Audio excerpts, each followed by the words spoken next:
So my name is Konrad Schmid. I'm a professor of Hebrew Bible Old Testament from the University of Zurich in Switzerland, and I'm here on this panel with Joas Wagemaker from the Dutch National Research School for the Study of Islam and Muslim Society, and with Katharina Kunter of the University of Helsinki, Peter de May from the Catholic University of Leuven, and I don't see Nelia Titova from the Pontifical University of John Paul II in Krakow, but maybe she will join us at a later point in this session.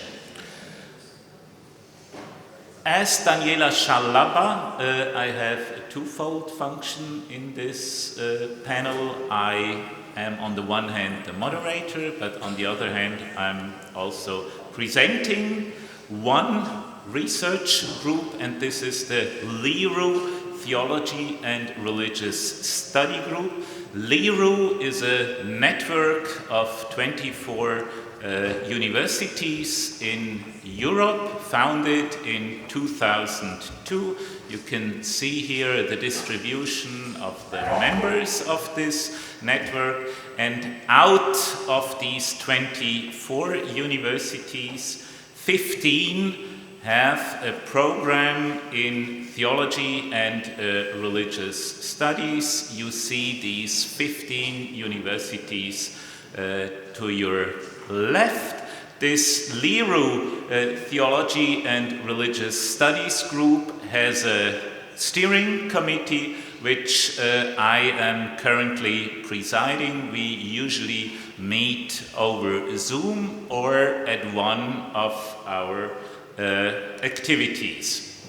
Our activities include two strands. So LERU was actually founded as a lobbying organization of European universities, lobbying towards the European Union.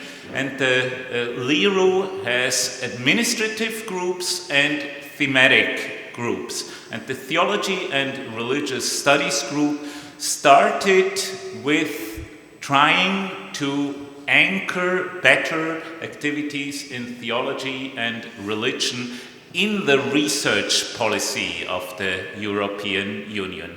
And we issued, for example, a statement that you can download on our website, where we try to stress the importance of the topic of religion for research in Europe, particularly of funded research in the European Union by the European Research Council. As you may know, if you scroll through the programs of the ERC, theology and religion is not that present as we would hope for.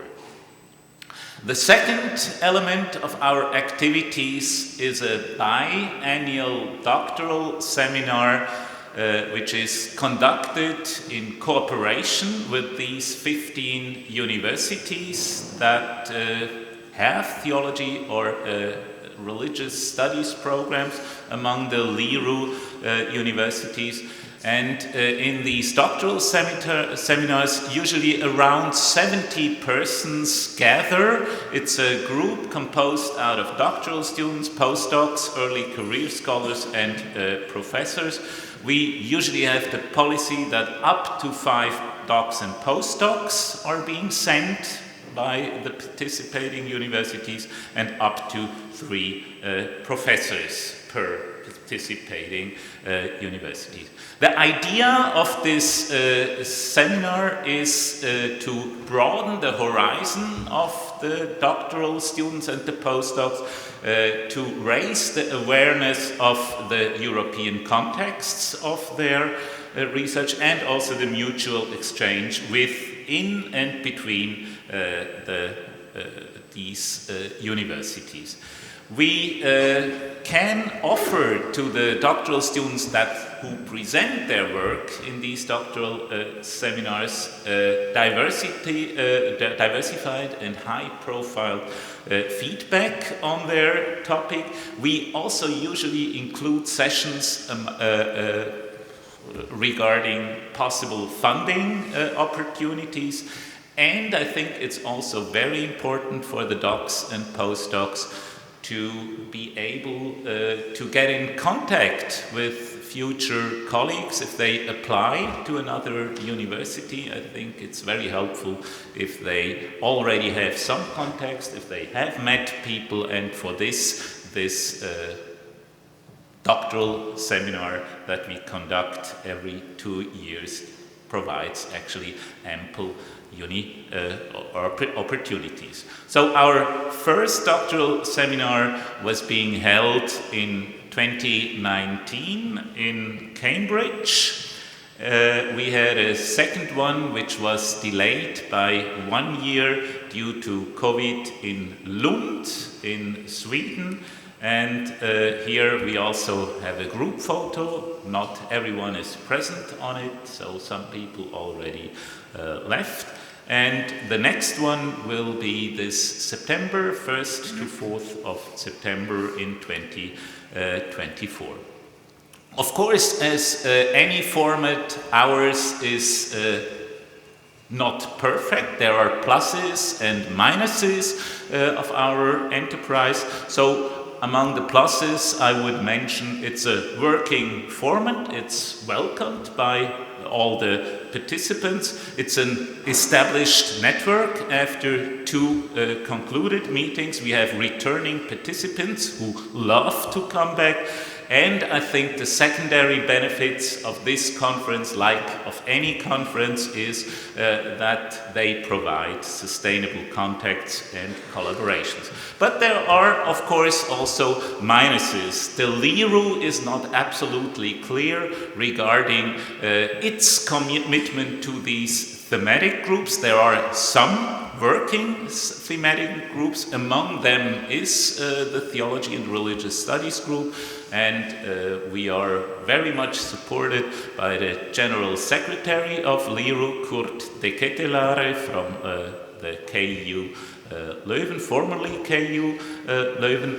But I think it's not fully clear whether LERU wants to transform itself really to its original goal, just to be a lobbying organization towards the EU without somehow a strong academic implementation in its thematic group. So that's a bit unclear. Then we didn't somehow choose who is a member of LERU, and therefore Eastern and Southern European universities are underrepresented in the network. Orthodox and Catholic faculties and institutions are underrepresented, and also Jewish and Muslim faculties and institutions. But I think this is something that we will have to cope with, and maybe we can also enlarge our possibilities and activities in this direction in order to provide more collaborations. And here I can actually very well tie in with this offer of the colleagues of EUARE in the future, that we somehow entertain more collaborations with other programs, schools, or research initiatives that can cover the minuses that our network currently is suffering from. So this far for this LERU, League of European Research Universities Theology and Religious Studies group, and I pass the floor to Joas Magemacher from the Dutch National Research School for the Study of Islam. Joas, please.